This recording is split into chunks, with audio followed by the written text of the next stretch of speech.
시청자 여러분 안녕하십니까? VOA 뉴스투데이 시작합니다. 미국 정부가 대북 공공외교를 비핵화와 인권 개선에 집중하고 있다고 밝혔습니다. 2018년 기준으로 동아태 지역 공공외교의 최우선 대상은 북한이었고 탈북민 150명이 미국에서 연수를 한 것으로 나타났습니다.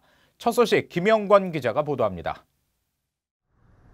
미 정부 산하 독립기구인 미국 공공외교 자문위원회가 최근에 발표한 연례 보고서에서 북한을 동아시아 태평양 지역 내 공공외교의 1순위로 올렸습니다. 2018 회계연도 공공외교 예산과 명세 등을 담은 이 보고서는 북한이 핵무기와 탄도미사일 프로그램을 포기토록 설득하기 위해 정치 경제적 압박을 강화한다는 미국 목표에 따라 공공외교 전략도 국제 결의 강화에 초점을 맞췄다고 설명했습니다.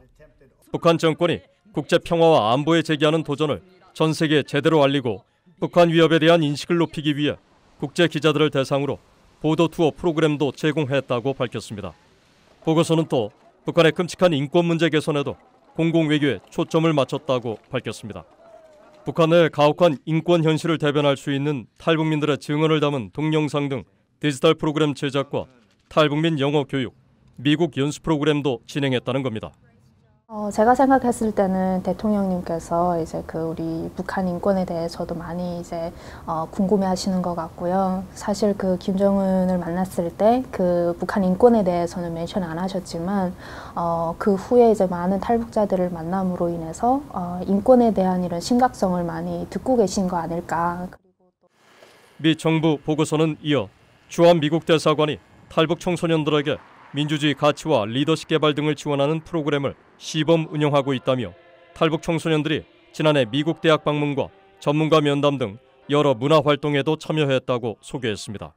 그러면서 풀브라이트와 IBLP, 웨스트 등 미국과 한국의 다양한 교환 프로그램을 이수한 한국인 동문이 9,000명이 넘고 이 가운데 탈북민 150명도 포함되어 있다고 덧붙였습니다. 보고서는 또 국무부의 국제안보 비확산국도 2018 회계연도에 공공외교의 우선순위로 북한의 비핵화를 위한 압박 캠페인을 펼쳤다고 소개했습니다. 또 이 같은 공공외교를 위해 미국 정부는 2018 회계연도에 21억 9천만 달러를 사용했다고 밝혔습니다. VOA 뉴스 김영권입니다. 북한 당국이 신종 코로나 바이러스 유입을 차단하기 위해 각국 외교관의 출국과 입국을 제한하고 외국인을 대상으로 하는 서비스업도 중단한 것으로 알려졌습니다. 북한 주재 러시아 대사관은 북한 외무성에 코로나 바이러스와 관련한 북한 당국의 추가 조치를 알려왔다며 4일 이 같은 내용을 페이스북에 공개했습니다. 북한 당국은 물품 구매를 위해 북한을 드나드는 평양 주재 외교단과 각국 공관의 새 직원의 입국을 금지했으며 피치 못할 사정으로 북한에 들어올 경우 15일간 격리된 뒤 입국을 허용한다고 밝혔습니다. 또 북한 당국은 평양 내 호텔, 상점, 식당, 일부 공공장소에서 외국인을 상대로 한 서비스를 무기한 중단시키면서 외국인들은 공관 구역 내 상점이나 외국인 전용 호텔 서비스를 이용하라고 지시한 것으로 전해졌습니다. 북한 비핵화 협상 교착이 길어지고 있는 가운데 대북 지렛대를 갖고 있는 중국의 제재 위반 모습이 위성을 통해서도 확인됐다는 지적이 나왔습니다. 이런 지적을 한 미 하원 외교위 의원은 트럼프 행정부에 적극적인 대응을 주문했습니다. 김칸희 기자가 보도합니다. 미국 하원 외교위의 공화당 간사인 마이클 맥칼 의원은 미국 기업 연구소 AI가 중국의 악성 영향에 대한 대응이라는 주제로 연 대담에서 중국의 대북 제재 위반 문제를 지적했습니다.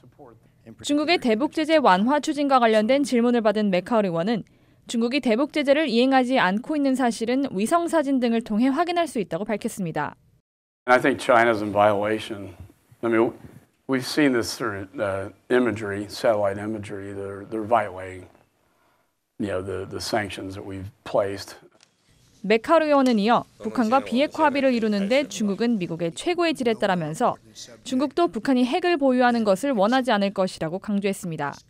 하지만 중국은 북한의 오래된 동맹으로 제재 위반이 이뤄지고 있지만 트럼프 행정부는 대응하지 않고 있다고 지적했습니다.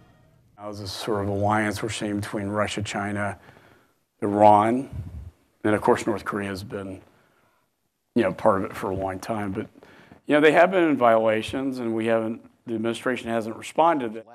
맥칼 의원은 그러면서 미국 행정부는 중국의 제재 위반에 적극 대응하는 것이 올바른 조치라며 미국이 할 수 있는 것들은 많다고 강조했습니다.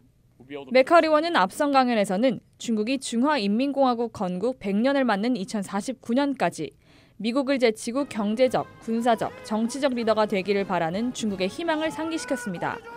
그러면서 중국은 우주와 사이버 분야를 비롯해 해상과 지상 영역을 독점하려 하고 있다면서 특히 보안성 위험 논란이 있는 중국 업체 화웨이의 이동통신 5G 확산 계획을 지적했습니다.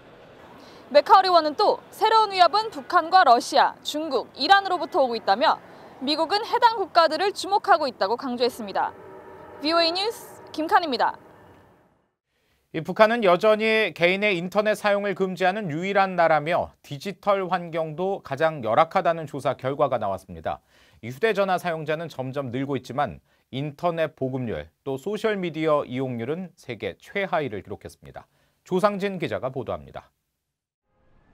영국의 미디어 분석업체 위아소셜과 캐나다의 미디어 관리 플랫폼 훗스위트는 최근 공동 보고서를 통해 전 세계 인터넷과 모바일 이용 환경을 분석한 결과를 발표했습니다. 인구 5만 명 이상 212개 국가를 대상으로 한 이번 조사에서 북한은 세계에서 유일하게 주민들의 인터넷 사용을 차단하는 나라로 나타났습니다.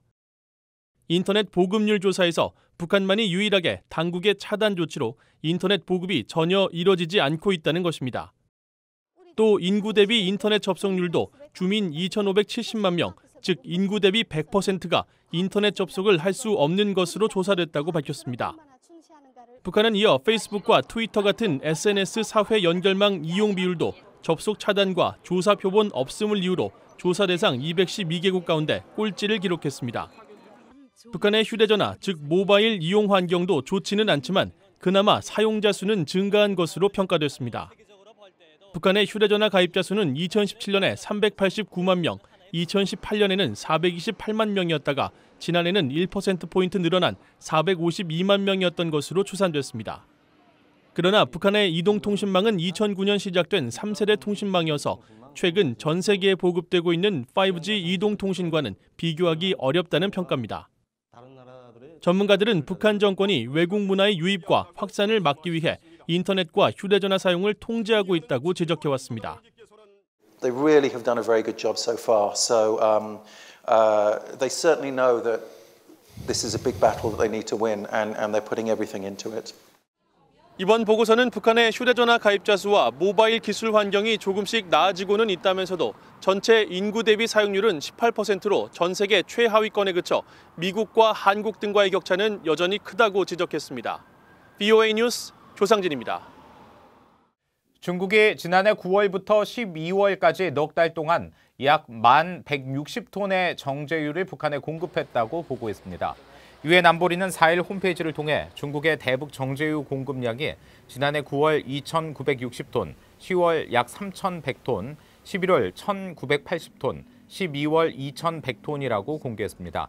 이로써 지난 2019년 1년 동안 중국이 북한에 공급한 정제유는 약 22,700톤으로 배럴로 환산하면 약 18만 배럴입니다. 이는 2018년 중국의 대북 정제유 공급량인 19,100톤보다 약 3,000톤가량 증가한 수치입니다.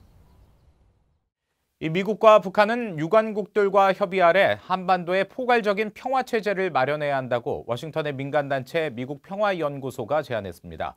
이 단체는 3일 발표한 보고서를 통해 미국은 북한의 비핵화보다 한반도의 포괄적 평화체제 논의를 우선시해야 한다고 밝혔습니다. 그러면서 현재 비핵화 협상 교착 상태 해소를 위해 미국은 북핵미사일 활동 동결과 대규모 미한 연합 군사훈련 중단, 한국전 종전선언 등이 포함된 이른바 스몰 딜을 추구할 것을 제안했습니다. 도널드 트럼프 미국 대통령이 잠시 뒤 미국 의회에서 위대한 미국의 컴백이라는 주제로 임기 중 세 번째 국정연설을 합니다. 이번 국정연설은 상원에서 트럼프 대통령에 대한 탄핵 최종 표결을 하루 앞두고 진행되는 것으로 앞서 백악관 측은 트럼프 대통령이 수그러들지 않는 낙관주의에 대해 강조하고 일부 정치권에서 제기되는 부당한 비관주의를 비판할 것이라고 설명했습니다. 미국 비핵화 협상이 장기간 교착 상태에 빠진 상황에서 트럼프 대통령이 이번 연설에서 어떤 대북 메시지를 내놓을지도 주목됩니다. VOA 한국어 방송은 한반도 시각으로 5일 오전 11시에 진행되는 트럼프 대통령의 국정연설을 한국어 동시 통역으로 생중계할 예정입니다. 이상으로 VOA 뉴스투데이 마칩니다. 함께해 주신 여러분 고맙습니다.